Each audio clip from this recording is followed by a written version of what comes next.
আমাদের বাংলাদেশ এয়ারপোর্টে নতুন একজন দরবেশ বাবার আবির্ভাব হয়েছে।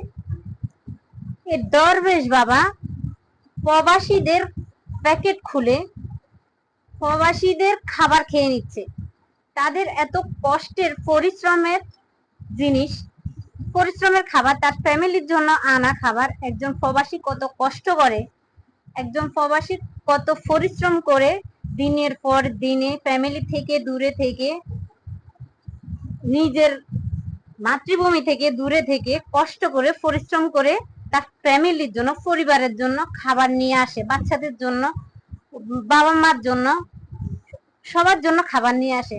আর এই দরবেশ বাবা এমন ভাবে খাবারটা খেয়ে নিচ্ছে, মনে হয় যে খাবার, এই ধরনের খাবার ওর বাপের জন্মেও চোখে দেখে না। এই দরবেশ বাবার সাথে আরেক দরবেশ বাবার মিল আছে, ওই যে আমাদের জিন্দা অলি ডক্টর শফিকুর রহমান এবং তার সহপাঠীরা। ওদের খাওয়ার স্টাইল দেখে মনে হয় যে ওরা পুরো বাংলাদেশটাকে এখন খেয়ে ফেলতে চায়, পুরো বাংলাদেশের দুর্ভিক্ষে নামাইবে, দুর্ভিক্ষে পরিণত করবো এরা, এমন ভাবে খাচ্ছে ওরা। মাছ গাছ সব তো খাচ্ছে, লাস্ট এখন প্রবাসীদের প্রবাসীদের কষ্টের জিনিস ওরা খাইয়ে নিচ্ছে।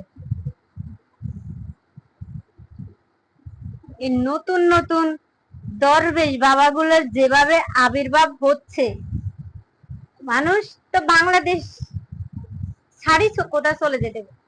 আমাদের তো মনে হয় আর বাংলাদেশে থাকাই হবে না।